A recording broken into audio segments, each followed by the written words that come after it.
थोड़ा बजट के विषय पहले सामने रखना चाह रही हूँ। Sir, madam,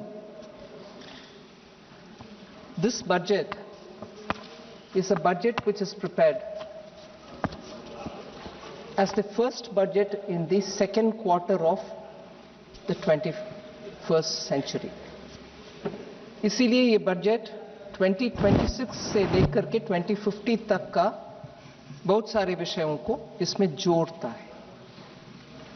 Then we are also starting the new 5-year cycle of the next Finance Commission, the 16th Finance Commission, which starts from 1st April 2026, and therefore the estimates are largely on the recommendations of the Finance Commission. So I'm taking care of the next 5 years as per the recommendations. Then coming to 26-27, you're looking at 1 year's budget. So in other words, this is, as Honorable Prime Minister said before the commencement of this budget session, that this is the first budget of the second quarter of 21st century, and truly it has got many of those features in it. That is why you're looking at some of the long-term investments that we are making today, which will have bearing in the long term. Whether you're talking of the Biopharma Shakti, the very thing that where we are highlighting how biosimilars will be an answer to many of those life-threatening diseases. And that takes a long time to evolve. You invest today, biosimilar arrives after several years. But India should have a lead in that, and therefore even in this budget we have provided for research in biopharma and making sure that we will be leaders in biologics and biosimilars. The same is the spirit which guided us when we said we need to have India's Semiconductor Mission 2.0, the second edition of it. And in that, I'd like to highlight that I've spent a brief mention of investing in cutting-edge areas like carbon capture. Because carbon capture is a very important means through which our 2070 net zero goal can be achieved. We have mentioned about carbon capture also. The strategy, the technology, and the ways to do it are all evolving, but even as it is evolving, we have invested in it so that we can be a leader in that. By doing these, which are somewhat leading us towards a medium and a long term, we are also continuing our push in building infrastructure. Now, it's not just roads, it's not just national highways, it's also looking at waterways so that the cost of logistics in this country can come down, and states which are very much in the hinterland, not connected to any seaport, will have the advantage of moving goods faster at a lesser cost. So we very clearly created freight corridors as part of the very exclusive land on the surface transport, but equally spending resources and planning for infrastructure through waterways, national waterways. Even as we are doing this, Madam Deputy Speaker, emphasis on labor-intensive sectors and giving them emphasis so that not just they can have more resources to improve, but even looking at legacy industries which are waiting for rejuvenation have been funded. I'll take the example of building champions out of MSMEs, particularly the medium-sized units, which do not want to grow out of the MSME category, even though they have the capacity, even though they have every strength. But even in the last budget, we expanded the definition of MSME so that even if they go beyond a certain level in their turnover, they'll still be defined as MSME. They don't lose out on their benefits. But this budget, we've taken that a bit further and very clearly announced ways in which such medium-sized industries which have potential to grow and export and also become champions in their sectors can be given further help, and I've announced several steps towards equity, help, professional help, and also making sure that they will have liquidity access. And in the process of 3 ways in which we want to reach them, we are giving them the support which, even if they grow out of the turnover limit which defines them as an MSME, they will be leaders in their sectors so that they can participate in India's growth.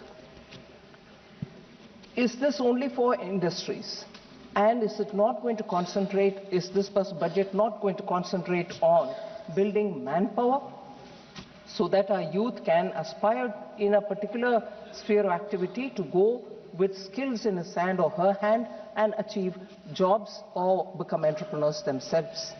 In this, I would like to highlight 2 major announcements that we've made, in which I have not named any states.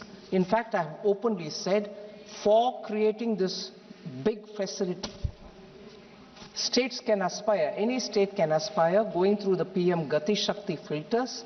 If you think you have a proposition in your hand, any state can ask for one of the 5 that I've announced in terms of the allied and health service, where we want to set up medical hubs.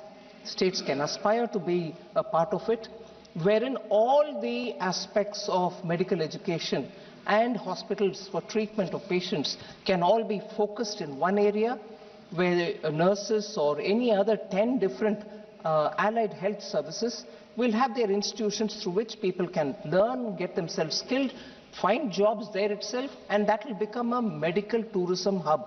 So any state can qualify, and I'm sure states which have traditional strength can also be coming in for it. And this includes Ayush as well.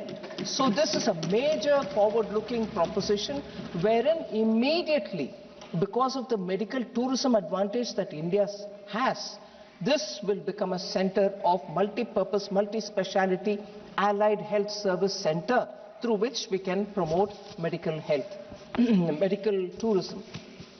So that was one of the major announcements. Similarly, we have said, instead of waiting to qualify and finishing your education and coming out and seeking where should they go for acquiring skills, the skilling element can be brought into education itself, and at the end of the day, when they come out, students can say, I can become entrepreneur, and this kind of a mega center can be kept next to any industrial cluster that any state has. So these mega entrepreneurship building centers as education hubs can also be coming up from any state.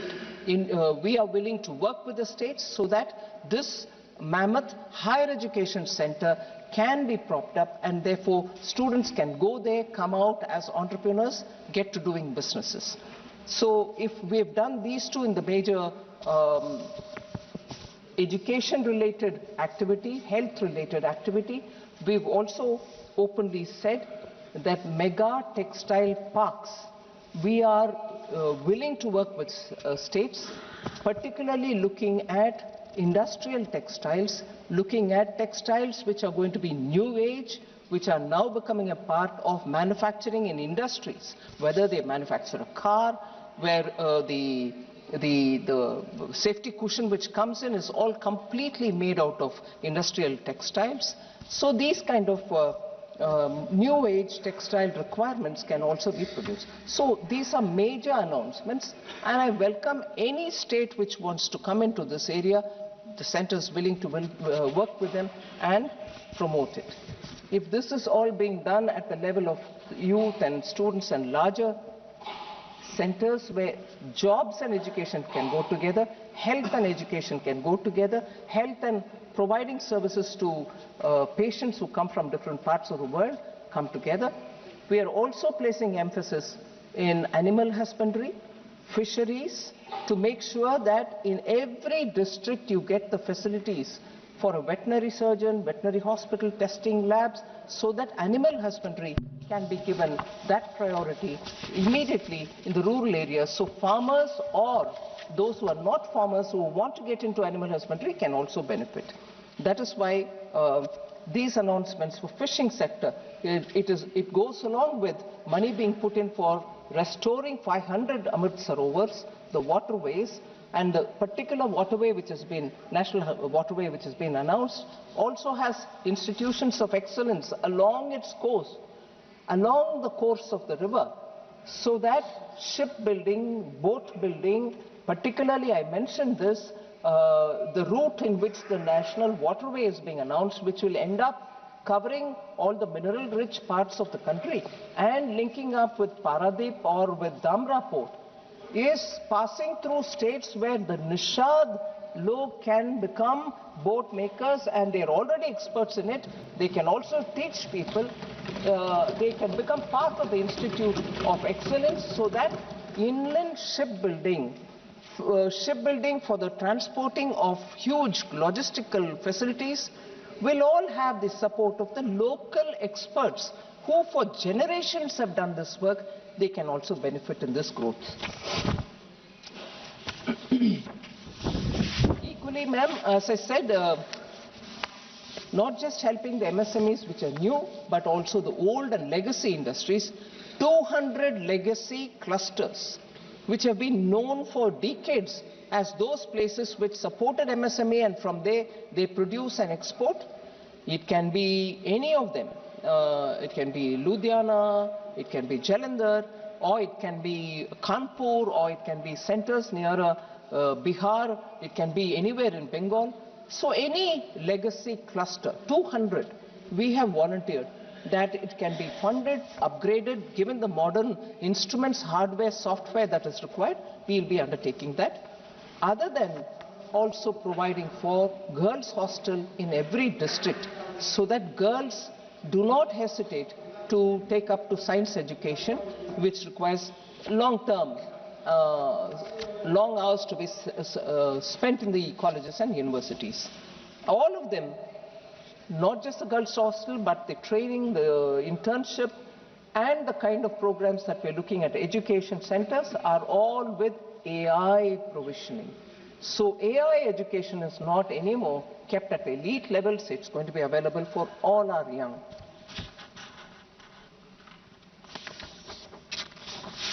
So if I very quickly move to mention the numbers, madam. Gross tax receipts are at 44.04 lakh crore in this BE. It's about 8% more than what was in BE of RE of 25-26. 3.26 lakh crores more than the RE.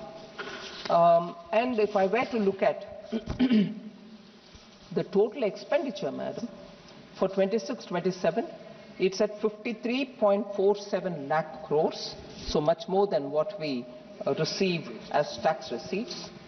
The capital expenditure is at 12.22 lakh crores, which is 3.1% of GDP, and also 11.5% higher than the RE 25-26. Of this, I'm glad to say, on the recommendation of finance ministers from the states who met me before the budget preparation, which is a normal calendar event which before every budget I meet up with the state finance ministers, on their recommendation and accepting their recommendation, capital expenditure grant that we grant, call it loan without interest for 50 years, which eventually would be equivalent to a grant, has been increased on their request to 2 lakh crores under SASCI, and that is very much for their capital expenditure. Many states have actually shown that some of the signature projects of their states have been completed over the years since 2021, when we have been giving them SASCI, 50 years interest-free capital expenditure, money which goes to the states. So with this, the effective capital expenditure, although I said capital expenditure is 12.2 lakh crores, the effective capital expenditure, which includes the grants that I give to the states as well, is 17.1 lakh crores, which is 4.4% of the GDP, which goes only to build India in the states and everywhere else, union territories and so on. So states and union territory put together for the capital expenditure, 17.1 lakh crore is being given effectively.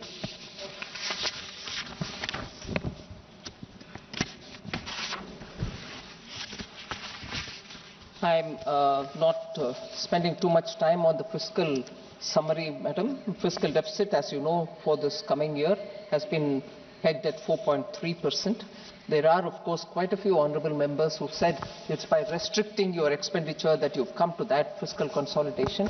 I'll explain it, that it is not by restricting the expenditure, but I can expand on that a bit later. The resources transferred to the states. Often we are accused of not really transferring the 41% which the Finance Commission has recommended, that Government of India should give 41% of devolvable tax to the states. It's not 41%. I will assure this House through you, madam, 41% it is that we have transferred to the states. We have not reduced any states transferred devolvable tax which has to go. And that I will also bring in the details. Total resources to be transferred to the states, including the devolution of states' share in taxes and releases that are made under the centrally sponsored scheme in 26-27, the coming year, is estimated to be at 25.44 lakh crores. इतना पैसा states को जाएगा इस साल, आने वाले साल, 25.44 lakh crores. This entails an increase of 2.70 lakh crores. ये पिछले इस साल जो मार्च तक है, उस साल से कंपेयर करते हुए अगर हम देखें तो 2.7 लाख करोड़ का इंक्रीज है 25-26 में, और 3.78 lakh crore more than the actuals of 24-25. So इतना स्पष्ट इंक्रीज स्टेट्स को जा रहा है. और इसके साथ साथ मैडम, क्रेडिट अवेलेबिलिटी कैसा है? इंडस्ट्रीज काम करने के लिए, छोटे इंडस्ट्रीज, छोटे उद्योगों के लिए total credit has actually expanded by 13.8% in the current financial year. As of January 15, 2026, non-food bank credit has grown by 13%, and the non-bank credit, which is NBFC, has grown by 15.4% at the same period. So credit का कोई कमी नहीं है. I want to highlight the fact, madam, the 16th Finance Commission, whose report I had tabled in this House, has very clearly said, क्योंकि बार बार ये प्रश्न आता है कि सेंटर स्टेट्स को देने वाले पैसा नहीं दे रही है, उसका विषय में फिनांस कमीशन अध्ययन करने के बाद उनका बयान है रिपोर्ट में. मैं I am not exactly coating it, I am putting that. वो रिपोर्ट में क्या कहा गया?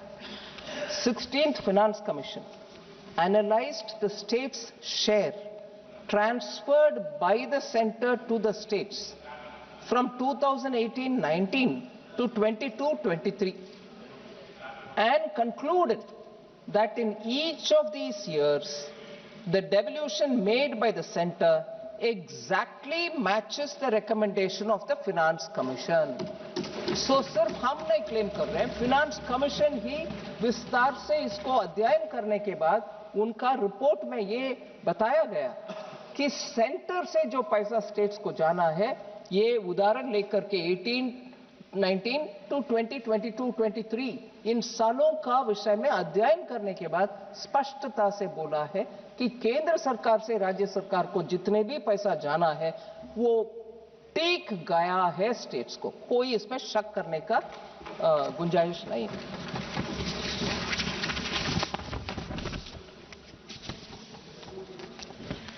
क्योंकि इस विषय में इतना स्पष्टता से मैं बात करना चाहती हूं, थोड़ा सबको मालूम है फिर भी मैं याद दिलाना चाहती हूं. ग्रॉस टैक्स रेवेन्यू मतलब टोटल टैक्स से जितना कलेक्ट होता है उसको ग्रॉस टैक्स रेवेन्यू कहा जाता है. वो सेसेस भी और सरचार्जेस भी उसमें शामिल होता है, वो अलग है. फिर कॉन्स्टिट्यूशन ये बताता है कि सीएजी के द्वारा ऑडिट करने के बाद नेट प्रोसीड्स क्या है, ये निर्णय करने वाले सीएजी है. नेट प्रोसीड मतलब ये ग्रॉस टैक्स रेवेन्यू जो अमाउंट है उससे सेस को हटा दो, सरचार्ज को हटा दो, उसके बाद जितनी भी है उसको डिविजिबल पूल कहते हैं, वो ही है नेट प्रोसीड। उससे हम 41% स्टेट्स को भेजा है कि नहीं भेजा है, उसका अध्ययन होना चाहिए, ना कि ग्रॉस टैक्स रेवेन्यू के ऊपर। ग्रॉस टैक्स रेवेन्यू में सेस भी है, सरचार्ज भी है। सो जब डांटना है केंद्र सरकार को, आप सेस भी कलेक्ट कर रही हो, सरचार्ज भी कलेक्ट कर रही हो, हाँ कलेक्ट कर रहे हैं, क्योंकि कॉन्स्टिट्यूशन में हमें प्रावधान है सेस कलेक्ट कर सकते हैं और सरचार्ज कलेक्ट कर सकते हैं कॉन्स्टिट्यूशन के मुताबिक। वो हटाने के बाद जो पूल रहता है उसके ऊपर आपको 41% मिलना चाहिए। वो मिल रही है कि नहीं मिल रहे, आप उसके ऊपर कैलकुलेट करो, ना कि जीटीआर के ऊपर, और उसके बाद बोलोगे कि सेस भी आप कलेक्ट कर रही हो और उससे हमें कम भी दे रही हो। No, you can have it both ways. So I think we should be very clear। और ये Annex 4A और Annex 4B, sorry,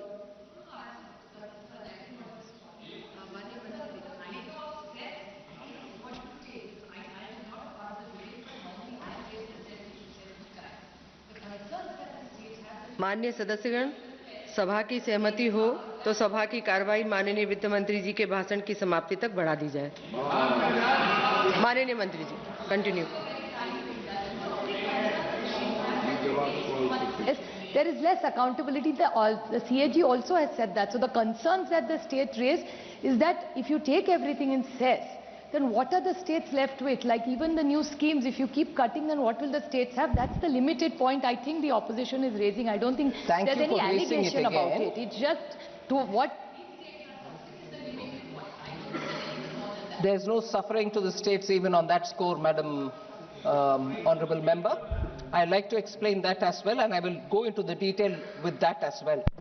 Cesses and surcharges, cesses particularly are collected for a particular purpose. Health cess, education cess, road cess, इन सब में जितने भी collect होते हैं वो हमारे काम में नहीं आता है, वो स्टेट्स को जाता है उस पर्पस के लिए। स्कूल बनाओ, एजुकेशन सेस, हेल्थ सेंटर में कुछ कमी है, मशीन्स खरीद लो, उसके लिए जाता है health cess. Road cess, road बनाने में जाता है, और जितना कलेक्शन हुआ उससे ज्यादा ही हम स्टेट्स को दे रहे, वो नंबर के साथ मैं अभी बताऊं।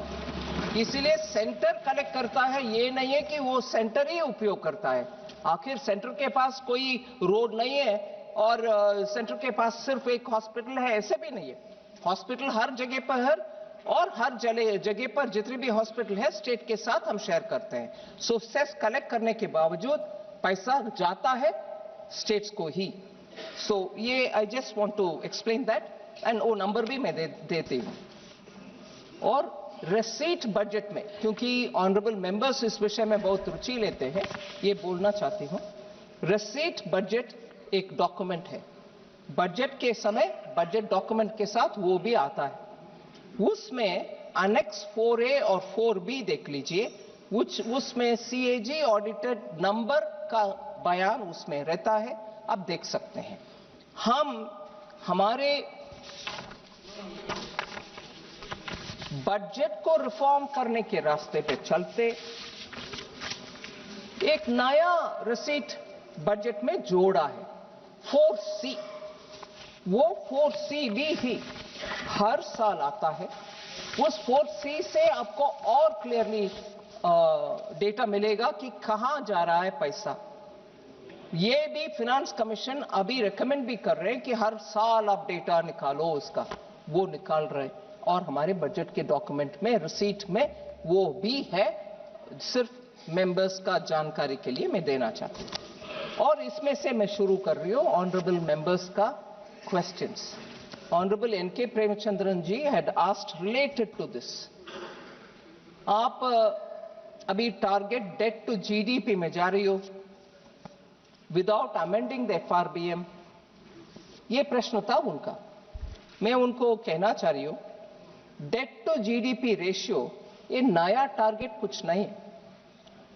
Along with fiscal deficit, debt to GDP already included है as a target. 2018 amendment of the FRBM act में वो बनाया गया है वो प्रावधान. This is mentioned under the section 41B of the FRBM act. इसके कारण हम ये स्पष्टता से कह सकते हैं गवर्नमेंट के स्ट्रैटेजी टू अचीव विकसित Bharat is to provide capital investment in the economy. For that purpose, we have allocated effectively 17.15 lakh crore, and this will work as a force multiplier and therefore accelerate our move towards Viksit Bharat, and this will be a very important factor in achieving Viksit Bharat, not by moving this or that. We have not moved, both are available through the FRBM Act. Madam, बहुत सारे लोग युवाओं के लिए बात किए और ये विषय था कि कुछ ऐसे नया पॉलिसी नए ले आ रहे जिससे युवा के लिए रोजगार मिले और उनको कैसे क्या स्कीम्स के द्वारा अटेंड कर रहे हैं. मैं स्पष्टता से कहना चाहती हूं, जैसे मैंने पहले ही बताया, 5 regional medical hubs medical tourism को बढ़ावा देगा. उसके साथ साथ 1 lakh opportunities in the next 5 years उस एक स्कीम के द्वारा होने वाले हैं. एलाइड हेल्थ प्रोफेशनल्स के उस बड़ा स्कीम के द्वारा. फिर 5 new industrial to textile sector to leather sector major parks जो बना रहे हैं, उसमें भी हम मानते हैं नया उद्योग और जॉब्स होने का संभावना क्लियरली दिखता है.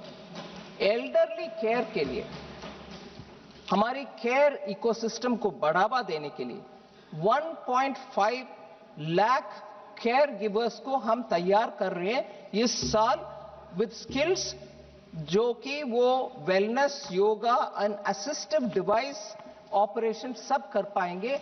इसीलिए सीधा ये 1.5 लाख लोगों को इस साल ही अपॉर्चुनिटीज जॉब के नाते मिलेगा. इसके अलावा loan linked capital subsidy scheme for veterinary professionals to be available as veterinary professionals. गांवों में वेटनरी प्रोफेशनल के रोल में काम करने के लिए 20,000 से ज्यादा लोग को इसमें तुरंत इस साल ही अपॉर्चुनिटीज क्रिएट होगा, उनको जॉब्स मिलेगा. इसके अलावा क्योंकि हमने आइकॉनिक टूरिज्म सेंटर्स का अनाउंसमेंट की, उसको साथ साथ जोड़ने वाले एक स्कीम, जॉब से भी जोड़ने वाली एक स्कीम है. 10,000 टूरिस्ट गाइड्स को हम तैयार करेंगे इसी साल. 20 आइकॉनिक सेंटर्स, टूरिज्म सेंटर्स में होंगे वो, और 12 वीक का ट्रेनिंग जो ऑनलाइन भी सीधा भी पर्सन टू पर्सन भी होगा. इससे ट्रेन्ड टूरिस्ट गाइड्स ये आइकॉनिक सेंटर्स में अपने रोजगार बढ़ावा कर सकते हैं. श्री मार्ट्स ये भी अनाउंसमेंट हुआ है. SHG ग्रुप्स के द्वारा, सेल्फ हेल्प ग्रुप्स के द्वारा महिलाओं को बहुत सारे प्रोत्साहन मिलता है, उनको कॉर्पस मिलता है, उनके छोटे छोटे बिजनेसेस कराने के लिए मदद मिलता है. बैंक्स भी उनको उनके कॉर्पस को मन में रखते हुए उनको लोन्स भी एक्सटेंड करते हैं with some consideration in the rates. इसी SHG ग्रुप को फोकस करते हुए माननीय प्रधानमंत्री जी ने लखपति दीदी का एक्सपेरिमेंट शुरू किया. उसमें इतने सारे गांवों में आज हम जाने में, आई एम श्योर ऑनरेबल मेंबर्स जाने के समय अब मिल सकते हैं कितने लखपति दीदी हर गांव में अभी सामने आ रहे हैं. उनका नंबर हम बढ़ाने के लिए भी अनाउंसमेंट की है. और ये महिला आज सिर्फ उनके अपने ग्रुप में ना करते हुए, मैडम मैं आपके सामने ये कहना चाहती हूं, मैं नागालैंड गई थी. उधर नेशनल रूरल लाइवलीहुड मिशन के द्वारा थोड़ा कम ट्रेनिंग पाए हुए महिला आज सामने होकर के बोल रहे हैं हम मेरा अपना दुकान चलाना चाह रही हूँ. वो कपड़े में हो सकता है, लोकल अचार हो सकता है, या लोकल कुछ हैंडीक्राफ्ट हो सकता है. इन महिलाओं को आज उनके अपने एंटरप्राइज खोलने का इतना आतुरता है उनको हम ट्रेनिंग भी करेंगे, उनको बैंक के द्वारा असिस्टेंस भी देंगे। सो शी मार्ट का मतलब self help entrepreneur, self help group से निकले हुए महिलाओं को प्रोत्साहन देना, उनको सपोर्ट देना, मार्केटिंग असिस्टेंस प्रोवाइड करना। इस शी मार्ट का अनाउंसमेंट, ये ट्रांसिशन जो होता है क्रेडिट लेड लाइवलीहुड, उससे बाहर आकर के आज उनके अपने चलाने वाले एंटरप्रेन्योर तैयार करना, वो भी महिला के बीच में, इज अ मेजर अनाउंसमेंट।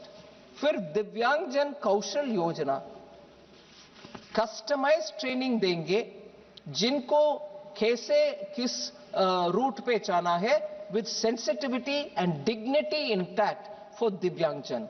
उनको आईटी में सेक्टर पा सकते हैं या तो एबीजीसी में सेक्टर, जिसको अभी बड़ा प्रोत्साहन मिला, वो वेव्स कॉन्फ्रेंस के बाद भारत में बहुत अच्छा रिस्पांस मिल रही है। इनमें ये दिव्यांगजन लोगों को आईटी सेक्टर में भी और टेक्नोलॉजी सेक्टर में भी, एबीजीसी में भी, हॉस्पिटैलिटी सेक्टर में भी उनको जॉब्स मिलेगा।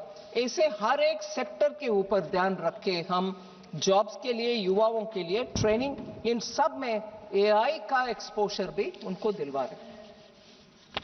मैडम, एग्रीकल्चर के ऊपर बहुत प्रश्न उठाए गए, उनको भी मैं कहना चाह रही हूं कि टेक्नोलॉजी एआई ड्रिवन एडवाइजरी, वो भारत विस्तार के द्वारा ये मल्टीलिंगुअल एआई टूल होगा। एग्री स्टैक जो एग्रीकल्चर मिनिस्ट्री के द्वारा क्रिएट गए, हर फार्मर को आइडेंटिफाई करके उनके क्रॉप है, उनके सॉइल हेल्थ कैसा है, उनको कितना फर्टिलाइजर आवश्यकता होगा, ये सब का विषय कंप्लीटली डिजिटाइज्ड रूप में एग्री स्टैक में रखे हैं। इनफैक्ट एग्री स्टैक हमारे यूपीआई स्टैक जैसे बड़ा नेक्स्ट भारत का एक innovative approach to digitise agriculture, जिससे प्रोडक्टिविटी इंक्रीज होगा, फार्मर का इनकम बढ़ाने के लिए ये एग्री स्टैक पोर्टल और आईसीएआर का एक पैकेज भी है एग्रीकल्चरल प्रैक्टिसेस के ऊपर। कौन सा बीज अच्छा क्वालिटी है उसको टेस्ट करने का, और क्या एक्सटेंशन ट्रेनिंग दिलवाना है, इरिगेशन कितना कैसे होना, ये दोनों का एग्री स्टैक जो डिपार्टमेंट का है और आईसीएआर पैकेज जो quality of processing and also quality of seed and cultivation, इन जो दोनों को मिलकर के बेटर फार्म प्रोडक्टिविटी के लिए जो साइंटिफिक बेसिस में एग्रीकल्चर मिनिस्ट्री में जो काम हो रहा है, उसको पूरा समर्थन हमने स्पष्टता से कही है। इससे फार्मर को रिस्क कम और प्रोडक्टिविटी ज्यादा होगा। हमारे भारत के किसान को हम धन्यवाद कहना चाहिए कि इतनी सारे रिस्क जो है, बारिश आएगा, ओला होगा या क्रॉप एकदम नष्ट में आ जाएगा, पानी मिलेगा नहीं मिलेगा, क्वालिटी ऑफ सीड, इन सभी विषयों में उनका इतने सारे रिस्क है, फिर भी हमारे अन्नदाता सामने होकर के हमारे एग्रीकल्चरल सेल्फ सफिशिएंसी दे रहे हैं। उनका अभी डिजिटली सपोर्ट करने के लिए ये महत्व प्रयत्न है, वो फाइनेंस मिनिस्ट्री के द्वारा हमने पूरे साथ देने के लिए आगे आ चुके हैं।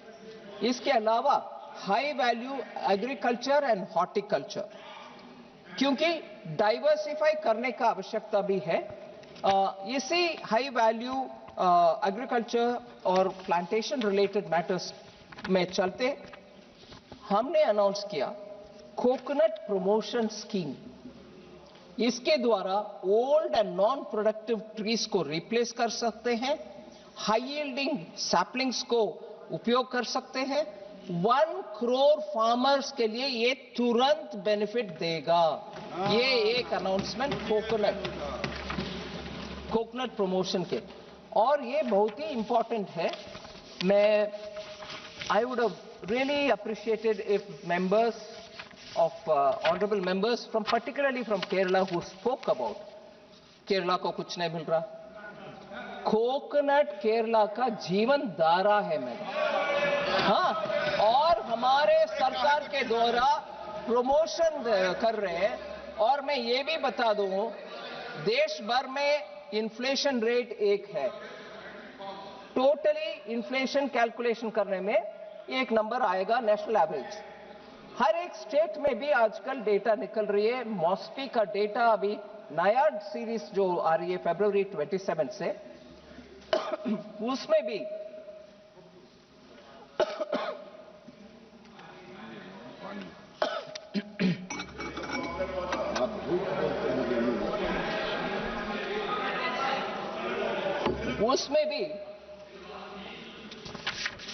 स्टेट्स का इन्फ्लेशन डेटा देते हैं।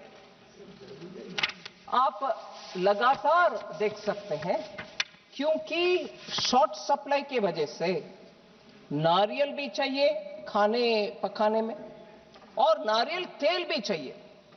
केरला के इन्फ्लेशन नंबर सिर्फ कोकोनट के किल्लत के कारण उनके इन्फ्लेशन में असर पड़ता है। भारत सरकार अभी केरल के और कोकोनट ग्रोइंग हर स्टेट में ये प्रमोशन स्कीम के द्वारा कोकोनट सप्लाई भी अच्छा रहे, कोकोनट ऑयल भी हमारे देश में खूब प्रोड्यूस हो, जिसमें स्टेट्स जो ज्यादातर कोकोनट को उपयोग करते हैं उनको डायरेक्टली बेनिफिट मिलेगा।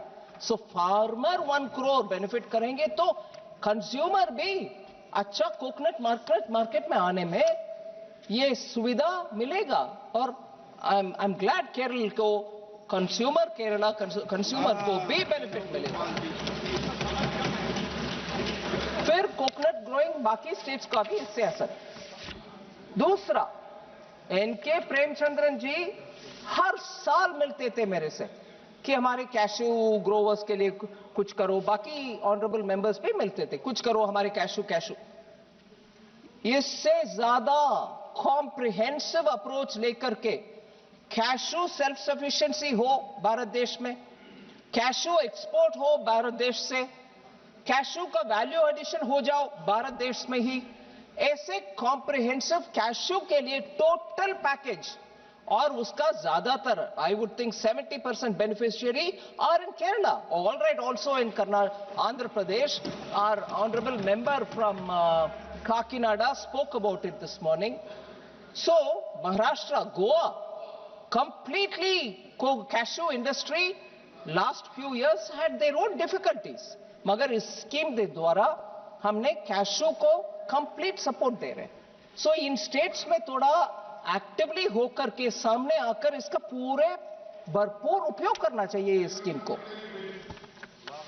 ऐसे ही कोको, आज को कर्नाटका में भी बीच में इंटरक्रॉपिंग का फैसिलिटी, वो अरेका नट ट्रीज के बीच में कोको कल्टीवेशन हो रही है भारत देश में, उसका भी सपोर्ट हम दे रहे हैं।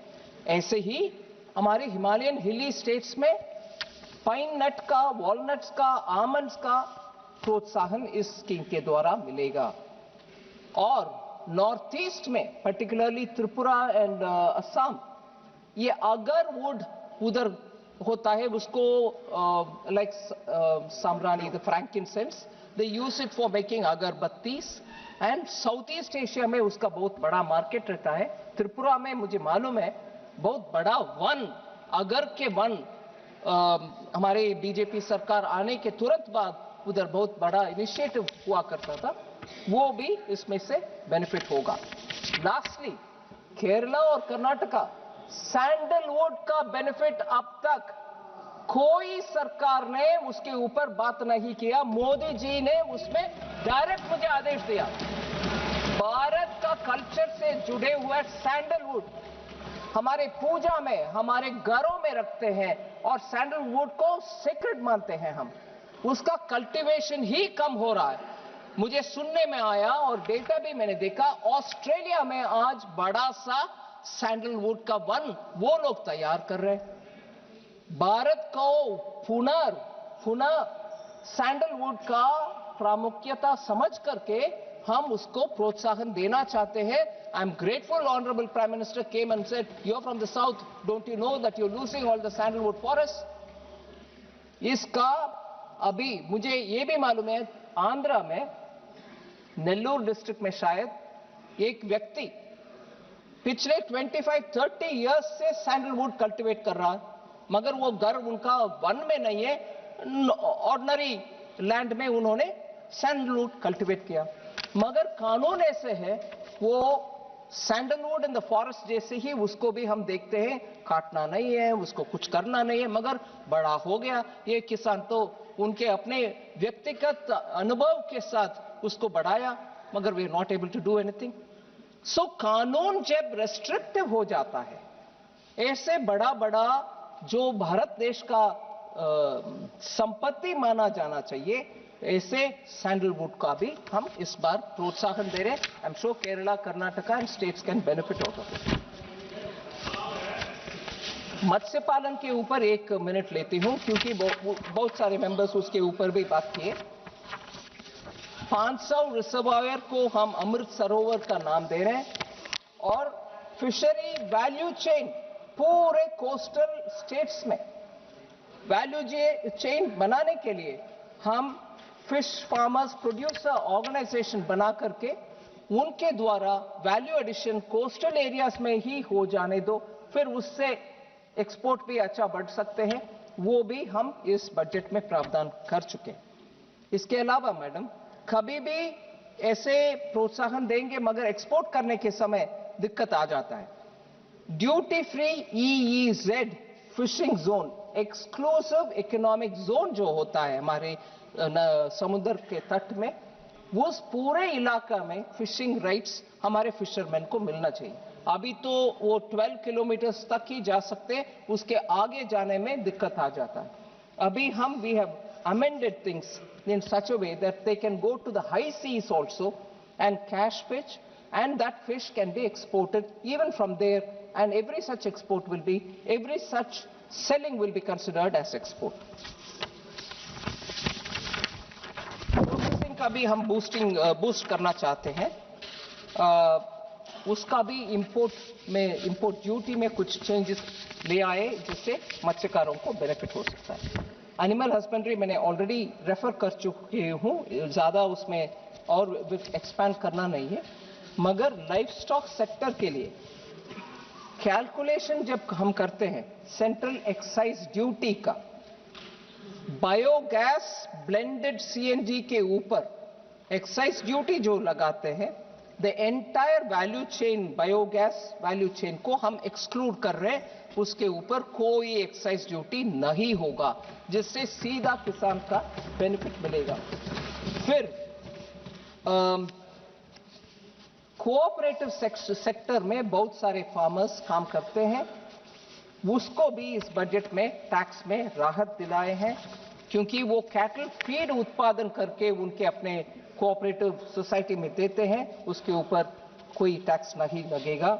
ऐसे ही नेशनल फाइबर स्कीम, जिसमें सिल्क, वूल और जूट का भी हम प्रावधान दे रहे हैं, छोटे छोटे लघु उद्योग काम करते हैं उसमें।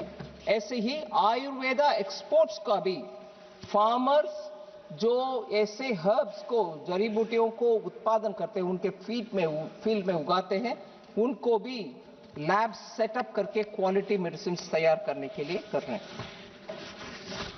मैडम, एक विषय फार्मर के जब बात करते हैं, फार्मर के ऊपर विषय बात करते हैं, बजट एलोकेशन फॉर फर्टिलाइजर ज्यादातर हम भूल जाते हैं। फर्टिलाइजर के लिए जो भारत में हम कुछ मात्रा में प्रोड्यूस करते हैं, मगर ज्यादातर हम इंपोर्ट करते हैं, खर्च भारत सरकार उठाती है और किसान को कोई कहीं कमी ना हो, और इतने भी इंपोर्ट करो मगर किसान को कमी ना हो। उसके कारण मैडम हमारे बजटरी एलोकेशन इस बार 1.71 लाख करोड़ है इंपोर्ट ऑफ फर्टिलाइजर्स के लिए, और डिपार्टमेंट ऑफ फर्टिलाइजर ने हमारे लिए ये सेफगार्ड करने के लिए इतना एलोकेशन कर दो ऐसे डिमांड किया, हमने पूरे उसको तुरंत मंजूरी भी दे दी है, जिससे फार्मर्स को कोई शॉर्टेज ना हो।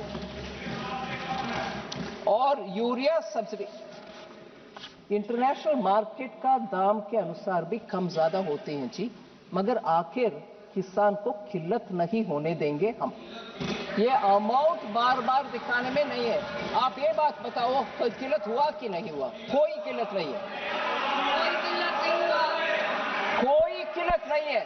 स्टेट गवर्नमेंट जाकर के जो होर्डिंग करके बैठ रहा या प्लाईवुड इंडस्ट्री को भेज रहा, वो एक्शन लेना चाहिए।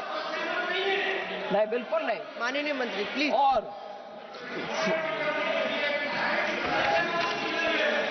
कोई किल्लत नहीं है। फिर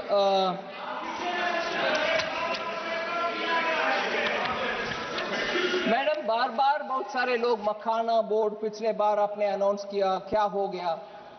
अनाउंस भी किया, अमाउंट भी इंक्रीज किया, और उस मखाना बोर्ड स्कीम के लिए पिछले बार, क्योंकि उस साल ही अनाउंसमेंट हुआ, 30 करोड़ हमने प्रावधान किया बोर्ड के लिए। इस बार वो 90 करोड़ इंक्रीज हुआ है, कम नहीं हुआ। और बिहार सरकार ने जमीन भी उसके लिए एलोकेट कर चुके हैं, सो उसके ऊपर जरूर आगे बढ़ेगी काम। फिर कोई ऑनरेबल मेंबर ने हमसे पूछा कॉटन टेक्नोलॉजी मिशन और मिशन फॉर पल्सेस और mission for vegetables and fruits, क्या हो गया उसका? बहुत अनाउंसमेंट करते हो स्कीम, आखिर क्या हो रहा? ये तीनों को हमने मर्ज कर चुके हैं और सेंट्रली स्पॉन्सर्ड स्कीम का नाम अभी कृषि उन्नति योजना। इसके तहत ये तीनों के लिए जो पैसा उनको मिलना है वो मिलेगा।